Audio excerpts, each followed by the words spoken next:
So, when we are talking about the word judiciary, judiciary is a part of government which deals with the injustices and disputes happening in our country along with the breakage of laws. ठीक है? So basically आज हमने civics का chapter 5 शुरू किया है.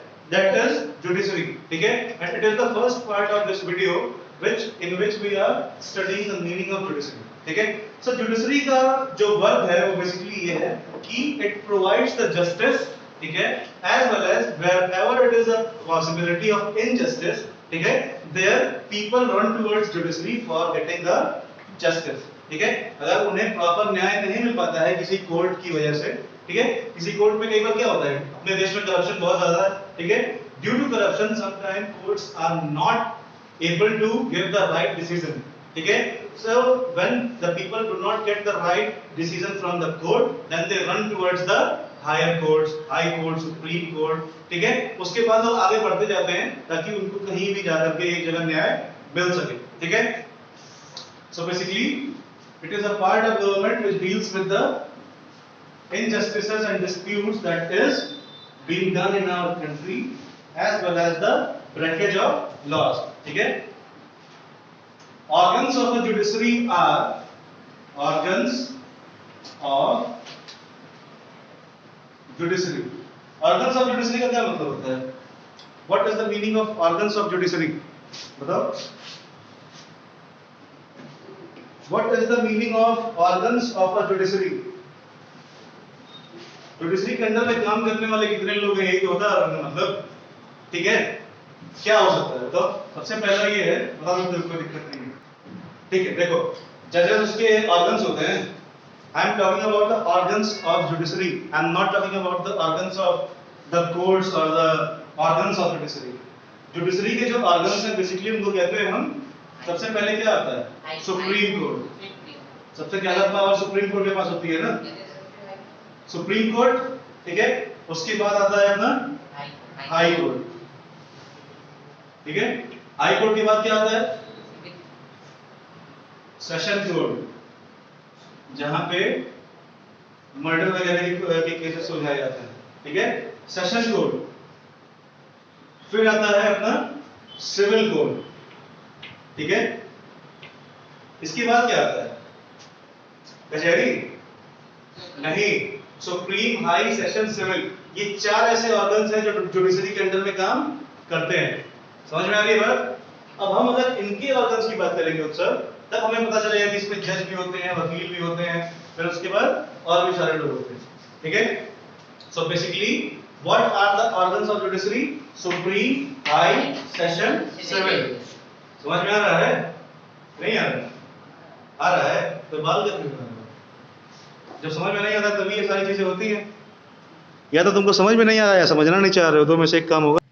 So basically these are the organs of judiciary. First one is Supreme Court, second one is High Court, then after it is Session Court, then Civil Court. ठीक है? These all are the organs of judiciary that work for the maintenance of laws and regulations in our country. ठीक है? ये हो गई हमारी judiciary के organs. ठीक है? अब इन judiciary के organs के अंडर में कौन-कौन से लोग काम करते हैं?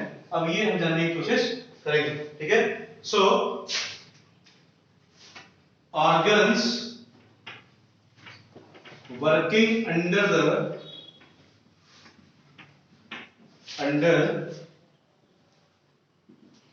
organs of judiciary are organs of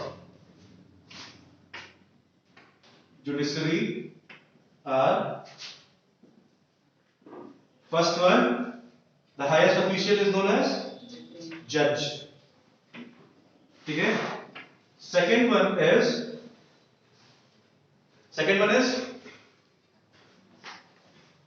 जजेस के बाद कौन होता है बताओ? लॉयर्स. ठीक है, लॉयर्स के बाद जो थर्ड नंबर पे आते हैं वो होते हैं डिसीजन राइटर्स. कई बार देखा होगा तुम लोगों ने कोर्ट के जहां जज बैठते हैं उसके बाहर दो लोग व्हाइट कलर का कपड़ा पहन के बैठे रहते हैं. ठीक है, उनका नाम होता है डिसीजन राइटर्स. वो बेसिकली क्या करते हैं कि जो एविडेंसेस के प्रूफ्स होते हैं, ठीक है, उनको इजी वे में टाइप करके जज तक पहुंचाते हैं. ठीक है, उनका एक बहुत क्रूशियल रोल होता है क्योंकि वो चाहे तो किसी भी एविडेंस को मैनिपुलेट कर सकते हैं. ठीक है, उनके हाथ में ये बहुत मतलब महत्वपूर्ण पावर होता है कि वो किसी भी डिसीजन को चाहे किसी भी एविडेंस को मैनिपुलेट कर सकते हैं। मैनिपुलेशन का मतलब बदल सकते हैं, चेंज कर सकते हैं, ठीक है। तो इनका बहुत इंपॉर्टेंट रोल होता है किसी भी केस में, ठीक है। चौथे नंबर पे हमारे आते हैं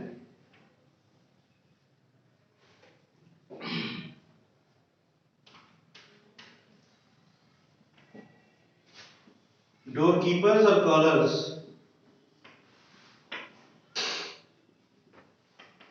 ठीक है, डोर कीपर्स और कॉलर्स का मतलब क्या होता है? जो हाथ में वो लेकर खड़े रहते हैं जज के बगल, ठीक है। ये उनका भी बहुत इंपॉर्टेंट रोल होता है, क्योंकि जब भी किसी की पेशी होने वाली होती है, ठीक है, यही बुलाते हैं, ठीक है। अगर ये ना हो तो एक बार क्या हुआ था, ऐसे ही एक केस था, ठीक है, उसमें इनकी एब्सेंस थी, ये नहीं थे, देन उसकी वजह से ही उस कोर्ट ने उस केस का जो डिसीजन था वो सुनाने में अगली तारीख देनी पड़ी थी उसको, ठीक है। क्यों? क्योंकि इनकी एब्सेंस थी, ठीक है। कोई अधिकार नहीं है कि वो बुलाए, ठीक है। ये बुलाने का अधिकार केवल इनको दिया गया। समझ में आ गई बात? समझ में आ रहा है ना? कंफर्म हो रहा है? कोई परेशानी? कोई परेशानी तो बता दिया करो। अरे सॉरी, जज का क्या काम होता है? What is the work of a जज? टू गिव द डिसीजंस, ठीक है, to give the decision on the basis of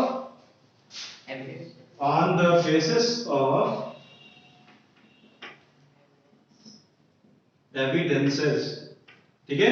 evidences के बेसिस पे ये क्या करते हैं? जजमेंट सुनाते हैं या डिसीजन लेते हैं, ठीक है। After that the work of lawyers is to prove their client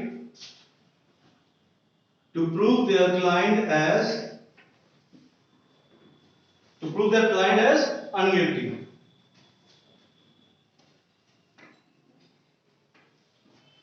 अनगिल्टी। और इसके लिए क्या वर्ड यूज कर सकते हैं?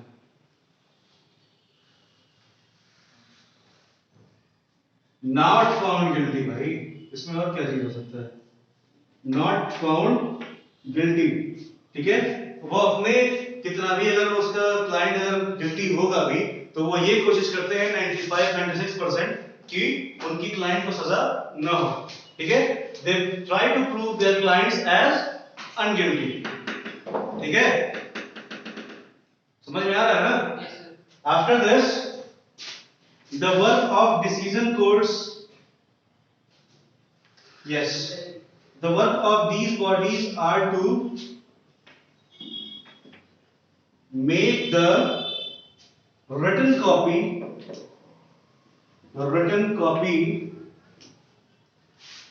of the evidences, ठीक है।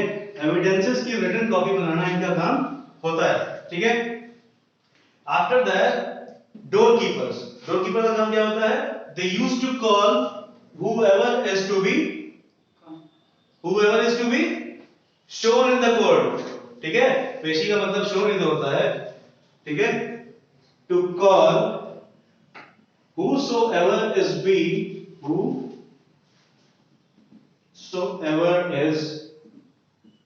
being shown in the court, ठीक है। या ये भी कह सकते हैं to call the individual whose case is to be heard in the court, ठीक है। विक्टिम नहीं बोल सकते क्योंकि विक्टिम के साथ साथ वो भी तो होता है, क्या कहते हैं, अक्यूज भी होता है, विक्टिम भी होता है, ठीक है। तो विक्टिम और अक्यूज को हम एक ही बात कर सकते हैं कि it should be said that their work is only to call whosoever the case is to be heard in the court, ठीक है। So now let us take a view of your book. So courts take decisions on a very large number of issues. They can decide that no teacher can beat a student, or about the sharing of river waters between states, or they can punish people for particular crimes, ठीक है। Broadly speaking, the work that the judiciary does can be divided into the following, ठीक है। एक teacher अपने students को मार नहीं सकता, ठीक है। और उसके बाद जो वाटर का डिस्ट्रीब्यूशन होता है, ठीक है, बिटवीन द स्टेट्स, ठीक है, उसके बीच में अगर कहीं भी डिस्प्यूट हो रहा है तो उस चीज को सॉल्व करना हमारे जुडिशरी का काम होता है। ठीक है, अगर नेपाल को केवल 500 स्क्वायर मिलीलीटर का पानी हमारे देश में छोड़ना है, अगर उससे ज्यादा छोड़ देगा तो वो फिर गवर्नमेंट इशू बन जाता है। ठीक है, वो नेशनल इशू है, फिर वो नेशनल गवर्नमेंट उसके बारे में डिसीजन लेती है। ठीक है, सो दो इक्वल पार्ट्स में इसको डिवाइड किया गया है। पहला क्या है, डिस्प्यूट रिजोल्यूशन और दूसरा जुडिशियल रिव्यू। ठीक है, तो dispute resolution is basically the judicial system provides a mechanism for resolving disputes between the citizens and the government, between two state governments, between the center and state government. ठीक है, तो dispute का जो solution होता है वो basically बहुत सारे चीजों के बीच में हो सकता है। ठीक है, जो पब्लिक है और गवर्नमेंट के बीच में, ठीक है, दोनों स्टेट्स की गवर्नमेंट के बीच में, ठीक है, और सेंट्रल और स्टेट गवर्नमेंट के बीच में, जैसे कि महाराष्ट्र और सेंट्रल गवर्नमेंट में इस समय चल रहा है। ठीक है, अगर हम एक एग्जांपल की बात करेंगे तो एग्जांपल बेसिकली क्या है, महाराष्ट्र और सेंट्रल गवर्नमेंट। ठीक है, तो इसी तरह के डिस्प्यूट्स को सॉल्व करना हमारे जुडिशियल सिस्टम का काम होता है। ठीक है, as the final interpreter of the constitution, the judiciary also has the power to strike down particular laws passed by the parliament if it believes that these are the violation of basic structure of the constitution. This is called a judicial review. जब कोई भी नियम हमारे देश में बनाया जाता है, ठीक है, अगर वो सिटीजंस की राइट से खिलाफ है, ठीक है, जब वो ये समझ में आ जाता है कि जैसे भी मैंने बताया था कि अनप्रोफेशनल और कंट्रोवर्शियल लॉज के केस में लास्ट चैप्टर में, ठीक है, तो बेसिकली क्या होता है कि कई बार ऐसे नियम बन जाते हैं जो कॉन्स्टिट्यूशनली सही होते हैं, बट पीपल के अगर नजर में देखा जाए तो वो उसको एक्सेप्ट नहीं कर पाते हैं। क्यों? क्योंकि उनके फंडामेंटल राइट्स का उसमें क्या किया जाता है, क्या किया जाता है, इंटरैक्शन किया जाता है। ठीक है, उनकी जो फंडामेंटल राइट्स हैं उनको उसमें एक्सप्लॉइट किया जाता है। ठीक है, इस वजह से बेसिकली क्या होता है कि इन लॉज को कंट्रोवर्शियल और अनपॉपुलर लॉ की कैटेगरी में डालते हैं। ठीक है, और हमारे जुडिशरी के पास ये बहुत मतलब इंपॉर्टेंट पावर है कि वो बहुत ही आसानी से उस लॉ को कैंसिल भी कर सकती है। ठीक है, कैंसिलेशन का मतलब क्या है, अगर एक लॉ पास हुआ, ठीक है, उसके लिए हमारे देश के लोगों ने मतलब उसको एक्सेप्ट नहीं किया, ठीक है, तो जुडिशरी अगर देख रही है कि उससे कॉन्स्टिट्यूशन का वायोलेशन हो रहा है, ठीक है, या फिर ऐसा समझ में आ रहा है कि उसकी वजह से जो हमारी पब्लिक है उसके फंडामेंटल राइट्स पे कोई चीजें आ रही है, कोई दिक्कत आ रही है, ठीक है, तो जुडिशरी के पास ये पावर है कि पार्लियामेंट में बने किसी भी नियम को वो हटा सकती है। ठीक है, सर एक क्वेश्चन है, सर जो लॉयर्स होते हैं, मतलब आप जो बताएं कि जो उनके क्लाइंट्स होते हैं वो अनगिल्टी होते हैं, तो अगर कभी जो उनके क्लाइंट्स होते हैं अगर वो गिल्टी होकर भी अनगिल्टी प्रूव हो जाते हैं, तो सर तो इसमें कहां से जस्टिस हो जाएगा सर? जस्टिस नहीं होगा, मैंने बस ये बताया कि लॉयर का काम क्या होता है। सर तो इसको ऐड करने की क्या जरूरत थी सर? क्या मतलब जो ऐसे लॉयर्स जो अपने क्लाइंट को अनगिल्टी, तुम अगर लॉयर हो, ठीक है, तुमको शहाबुद्दीन का केस दे देंगे, so this is what judiciary is all about. It is working for the maintenance of laws and solvation of disputes in our country. ठीक है, after that we saw that judiciary is also having the power to cancel any law that is being found not framed according to the constitution in the parliament. So judiciary is also having the power to cancel that laws. ठीक है,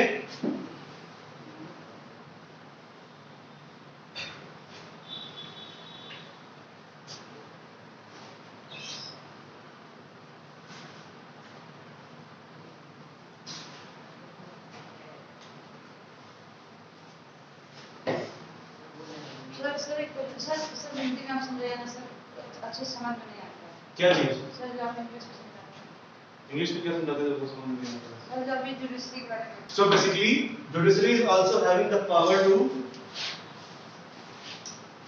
it is basically working for the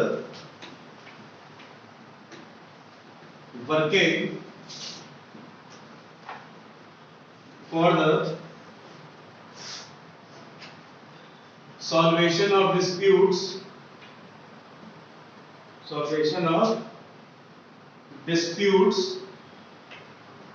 in our country.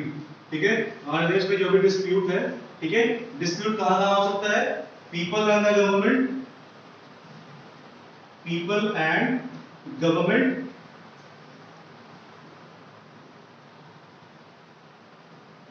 ठीक है,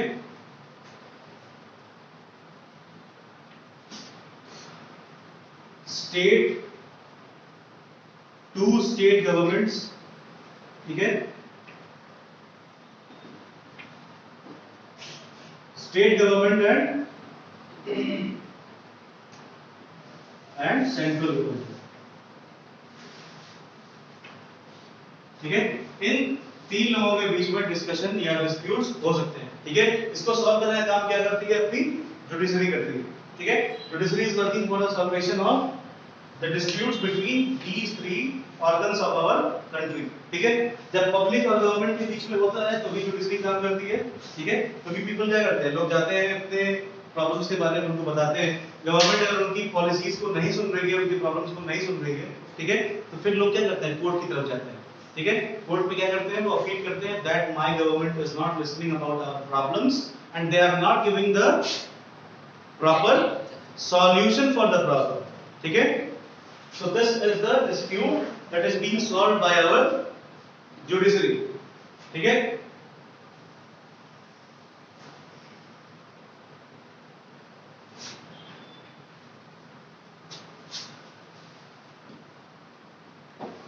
इसके बाद judiciary की एक और power होती है that it can cancel the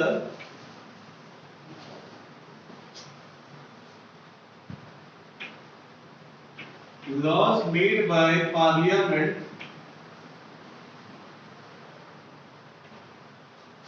which is found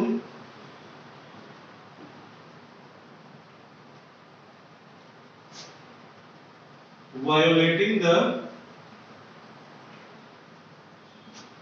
guidelines of constitution, guidelines of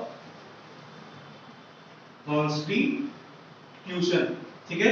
हमारे कॉन्स्टिट्यूशन का वो हिस्सा, ठीक है, जो हमारी कॉन्स्टिट्यूशन की गाइडलाइंस उनके अकॉर्डिंगली अगर लॉज नहीं बन रहे हैं, ठीक है, तो उन लॉज को कैंसिल करने का भी अधिकार हमारे जुडिशरी के पास होता है, ठीक है। इसी को कहते हैं जुडिशियल रिव्यू, ठीक है।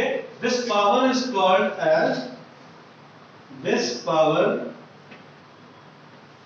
Of judiciary is called as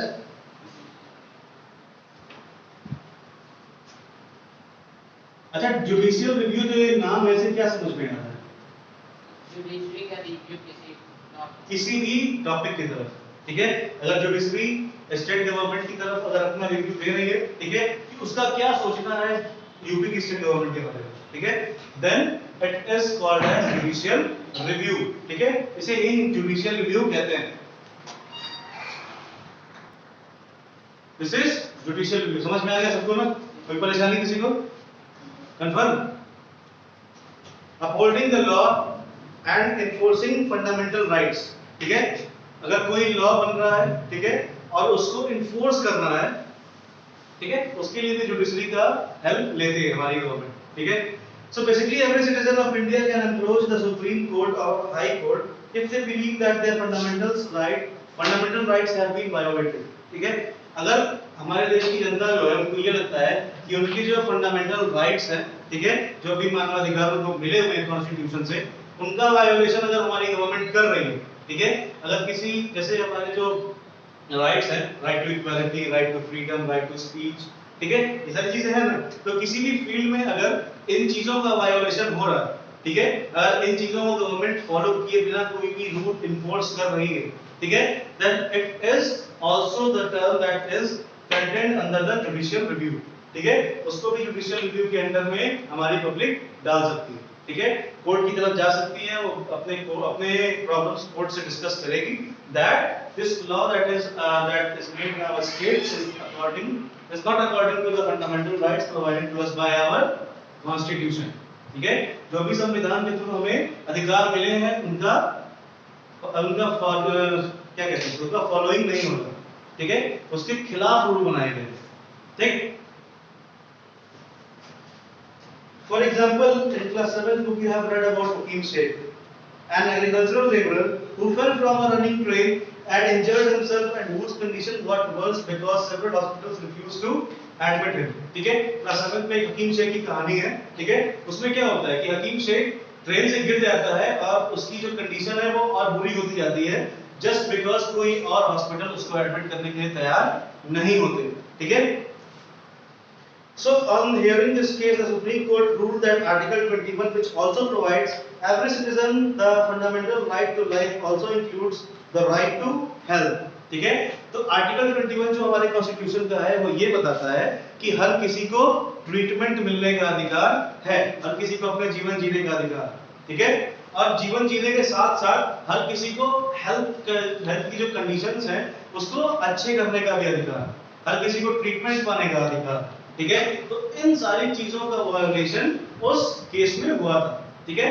तो कोर्ट ने क्या किया ना, आर्टिकल 21 के खिलाफ ही बाकियों के खिलाफ सजा सुनाई गई, ठीक है। समझ में आ रही है बात?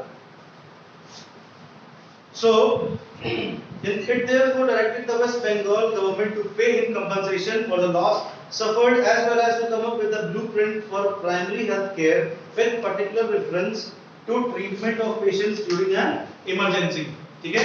उसके बाद क्या होगा कि जब वेस्ट बंगाल में ये केस हुआ तो गवर्नमेंट को उसको कंपेंसेशन अमाउंट देना पड़ा था। कंपेंसेशन अमाउंट मतलब क्या होता है? The amount that is given to the victim whenever he is not getting the proper justice, ठीक है। अगर उसको प्रॉपर जस्टिस नहीं मिल पाता है, जस्टिस का मतलब न्याय, ठीक है। अगर उसको न्याय नहीं मिला है तो उसके रिटर्न में जो पैसा या जो अमाउंट दिया जाता है उसे हम क्या कहते हैं? कंपेंसेशन अमाउंट, ठीक है। सो कंपेंसेशन अमाउंट तो दिया ही गया, उसके बाद जितना भी लॉस उसके हेल्थ का हुआ था उसका भी जो कंपेंसेशन था वो वेस्ट बंगाल गवर्नमेंट ने किया। और राइट टू हेल्थ जो आर्टिकल 21 है इसके हिसाब से नए नए संस्थान को, नए नए योजनाओं को पश्चिम बंगाल की गवर्नमेंट ने लॉन्च किया, ठीक है। और उस योजना का नाम था पश्चिम Bengal Khet Mazdoor Samity versus state of West Bengal, ठीक है। ये मतलब ये जो लॉ बनाया गया था ये बेसिकली इसी केस पे था ताकि हर किसी को जो ट्रीटमेंट है उसका अधिकार मिल सके, ठीक है। So this is the introduction of judiciary, ठीक है। जुडिशरी में बेसिकली यही सारे काम होते हैं, ठीक है। और जुडिशरी इसी सारे सिद्धांतों पे काम करती है कि उनको क्या करना है? रूल बनाने हैं, ठीक है। रूल अगर कॉन्स्टिट्यूशन के हिसाब से नहीं है, उसका अगर वायोलेशन हो रहा है तो उसको वो हटाएंगे, प्लस उसके साथ साथ वो क्या करेंगे कि अगर किसी को कोई प्रॉब्लम हो रही है रूल्स को लेकर के, अगर फंडामेंटल राइट्स का उल्लंघन हो रहा है, ठीक है, तो उसके हिसाब से फिर उनको कंपनसेशन अमाउंट भी देना पड़ता है, ठीक है। समझ में आ गई बात? इसके बाद जो हमारा अगला टॉपिक है वो है independent judiciary. So the next topic is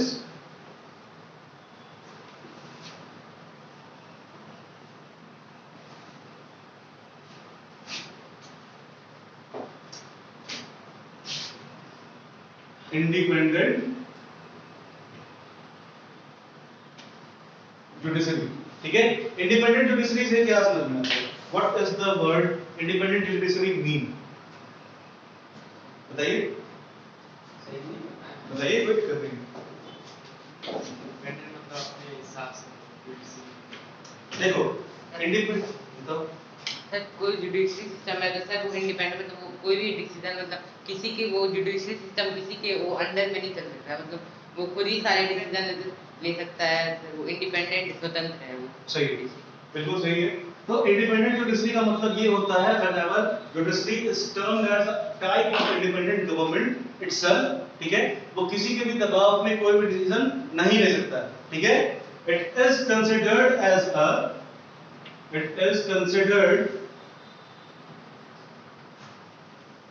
it is like judiciary is considered as independent when it is not under the when it is not under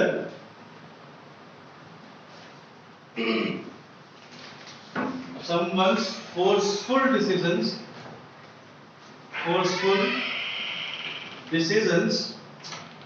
and it has the total right to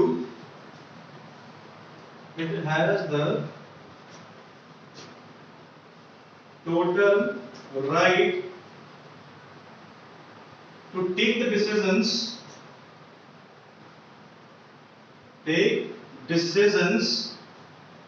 without interference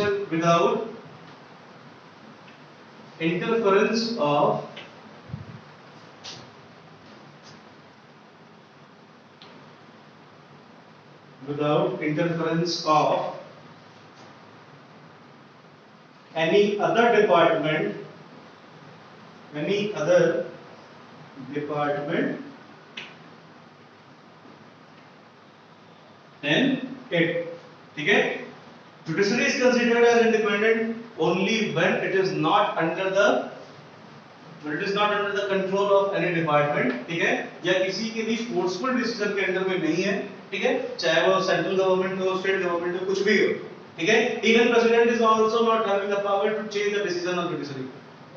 ठीक है? ये तो बात आपको पता है ना कि प्रेसिडेंट को भी ये अधिकार नहीं है कि वो जुडिशरी से बने हुए किसी भी डिसीजन को चेंज कर सके. ये अधिकार केवल किसको है? सीजेआई को. What is the full form of CJI? Chief justice of India भाई. ठीक है? सीजेआई का मतलब होता है चीफ जस्टिस ऑफ इंडिया. ठीक है? और सुप्रीम कोर्ट को जज करने वाले चीफ जस्टिस ऑफ इंडिया ही होते हैं. ठीक है? लास्ट सीजेआई कौन थे? गोगोई, रंजन गोगोई. ठीक है? So he was considered as the judge, ठीक है, or the CJI of our Indian country. ठीक है? And CJI is only having the power to change the decision when and ever the evidences are being changed. ठीक है? जब भी challenging हो रही है तो चैलेंजिंग के टाइम पे अगर कोई भी डिसीजन चेंज हो रहा है तो वो केवल CJI ही कर सकते हैं, कोई और नहीं कर सकता. ठीक है? क्लियर है?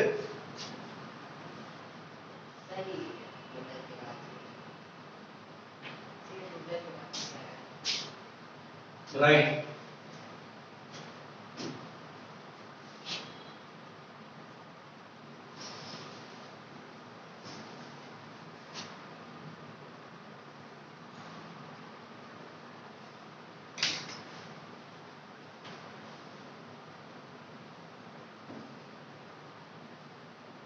So, imagine a situation in which powerful politician has engrossed on land belonging to your family. ठीक है? एक आपको कंडीशन इमेजिन करनी है कि एक पॉलिटिशियन है, उसने आपकी जमीन पे कब्जा कर लिया. ठीक है? Within this judicial system, the politician has the power to appoint and dismiss a judge from his office. ठीक है? पॉलिटिशियन के पास ये भी पावर है कि वो किसी भी जज को वो इजीली हटा सकता है. क्यों? क्योंकि अगर छोटे मोटे कोर्ट का जज है तो पॉलिटिशियन के अंडर में आएगा, एमएलए हटा सकता है उसको इजीली. ठीक है? MLA is having the power to dismiss a जज of civil and session court. ठीक है? But the high and supreme court इनका जो जज होता है he is nominated by our president as well as it is also selected by the elections. ठीक है? कई बार इलेक्शंस भी होते हैं इसके लिए, लेकिन मैक्सिमम नंबर ऑफ केसेस में प्रेसिडेंट रूल के हिसाब से इसको सेलेक्ट किया जाता है. ठीक है? After this the judge is clearly partial to the politician. ठीक है? When you take this case to court, the judge is clearly partial to the politician. ठीक है? जो हमारा पॉलिटिशियन है वो पॉलिटिशियन बेसिकली क्या है? उसने जज को खरीद रखा है और जो हमारा जज है वो पॉलिटिशियन के ही हिस्से में खबर सुनाने वाला है. ठीक है? उसी के क्या कहते हैं, उसी के अंडर में वो हमारे जजमेंट देने वाला है. ठीक है? हमें ये पता है कि वो उसी के फील्ड में डिसीजन देगा. ठीक है? लेकिन हम आखिर में इस जो हमारा केस है इसको लड़के हमें फायदा क्या है? ठीक है? इस केस को लड़ने में कोई फायदा है? ये बताओ. जब एक पॉलिटिशियन ने आपकी जमीन पे कब्जा कर रखा है, जज भी उसके फेवर में है. ठीक है? यही पता है कि जजमेंट आने वाला है जिसकी तरफ से वो पॉलिटिशियन के फेवर में है. ठीक है? So the control that the politician holds over the judge does not allow for the judge to take an independent decision. This lack of independence would force the judge to make all the judgment in the favor of politician. ठीक है? जब politician के पास ये power है कि वो जज को हटा सकता है, ठीक है, और सारे एविडेंसेस को वो मैनिपुलेट कर सकता है, देन जो जज है वो मजबूर होकर के वो पॉलिटिशियन के फेवर में ही जजमेंट करेगा, ठीक है। It is 99% possible that the judgement of the जज is going to be in the favour of politician, ठीक है। तो हर एक लेवल की पॉलिटिशियन के अंडर में जो आएगा, पॉलिटिशियन क्या हो सकता है, एमएलए।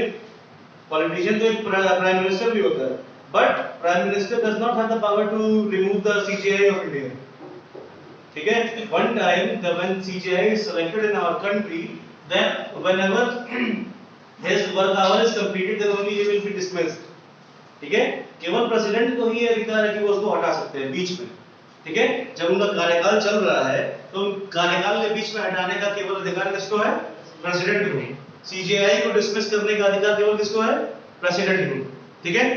और सीजीआई के पास ये पावर है कि वो प्रेसिडेंट के ऊपर भी एलिगेशन कर सकता है, ठीक है।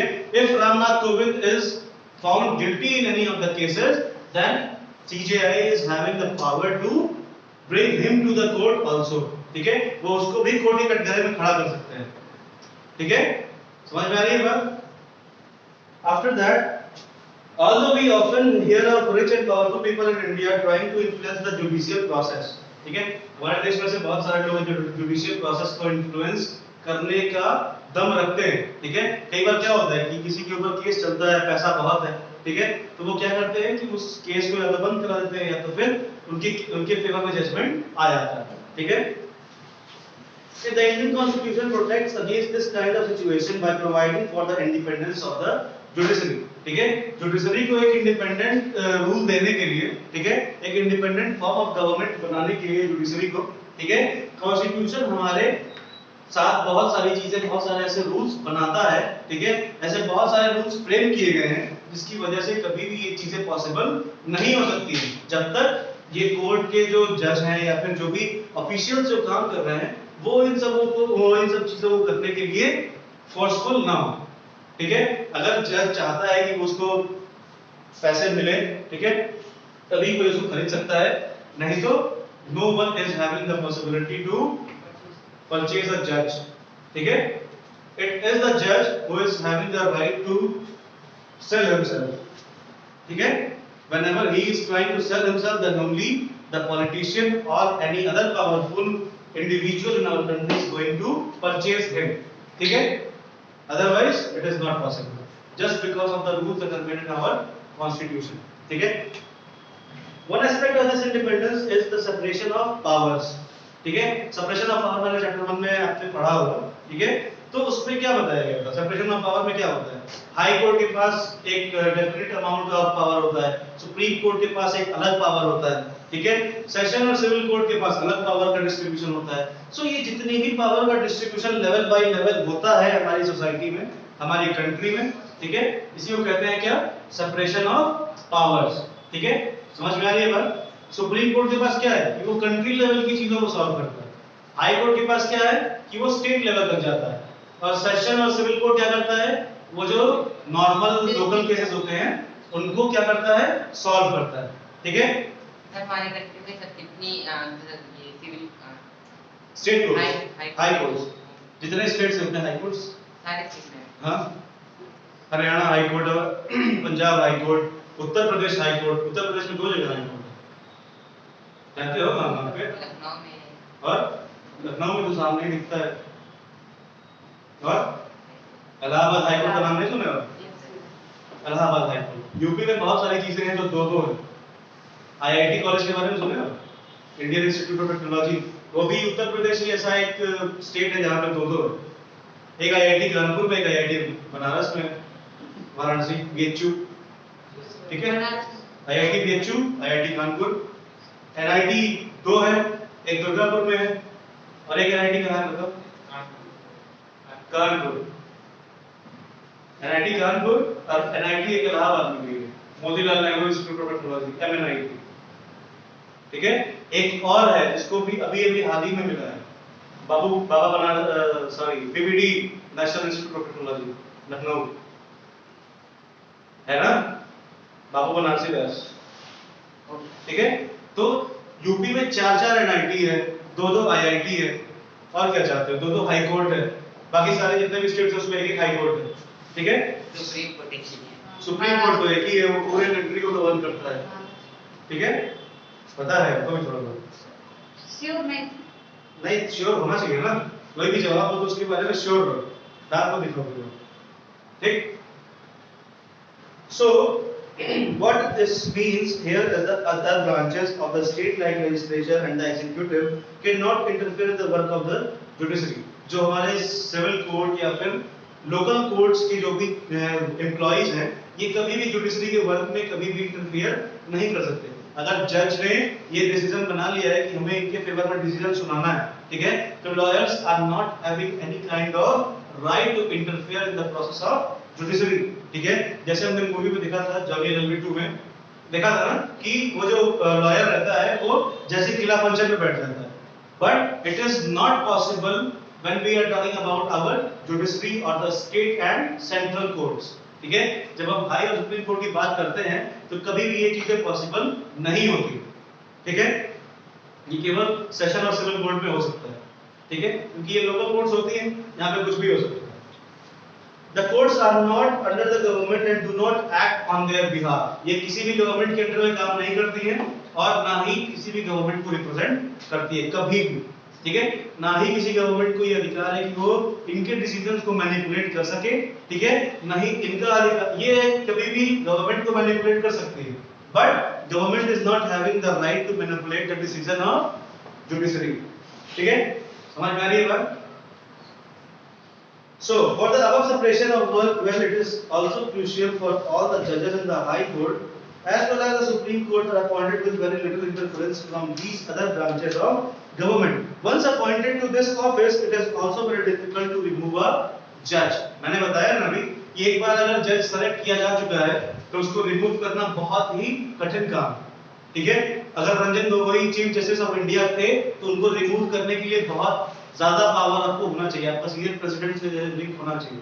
ठीक है, you are not able to remove a CJI of a country when you are not having any kind of evidences against him. ठीक है, आप किसी भी सीजेआई किसी भी जज को हटा पाना इतना मुश्किल होता है। ठीक है, बहुत ज्यादा मुश्किल हटा पाना। ठीक है, इतना आसान नहीं है। अगर एक बार तो जज को मतलब सेलेक्ट करना ही बहुत मुश्किल होता है, उसके बाद अगर वो एक बार वो बन गया, चाहे उसकी रेपुटेशन कैसी भी हो, उसको हटा पाना बहुत मुश्किल होता है if you are not having any kind of evidences against him. ठीक है, तो this was all about the introduction of judiciary, how this works. ठीक है, और कैसे ये आगे काम करती है ये हम नेक्स्ट वीडियो में डिस्कस करेंगे। ठीक है, till then let us discuss about the homework. ठीक है, होमवर्क जो हमारा है उसके बारे में हम डिस्कशन करेंगे।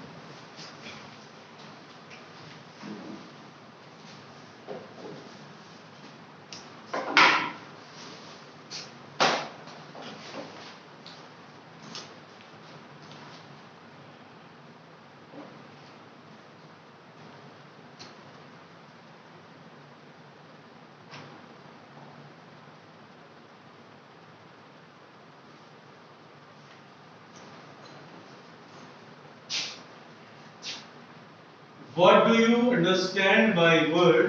What do you understand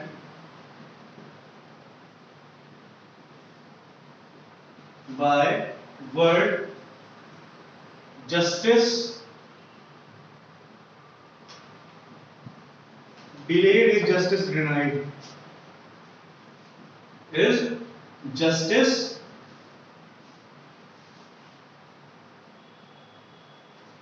denied? Explain in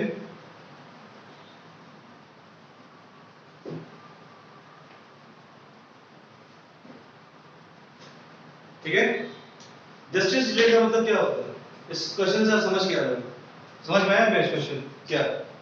period मतलब अभी जैसे जैसे जस्टिस डिले होता जाता है ना, वैसे वैसे जस्टिस मिलने की जो आशा है वो कम होती जाती है। ठीक है, तो इससे आपको क्या समझ में आता है? ये आपको 200 वर्ड्स में बनाना है। ठीक है, और ठीक है, till then stay tuned and keep watching the videos, complete your homeworks as well as maintain the notes that you have been provided with your advisory.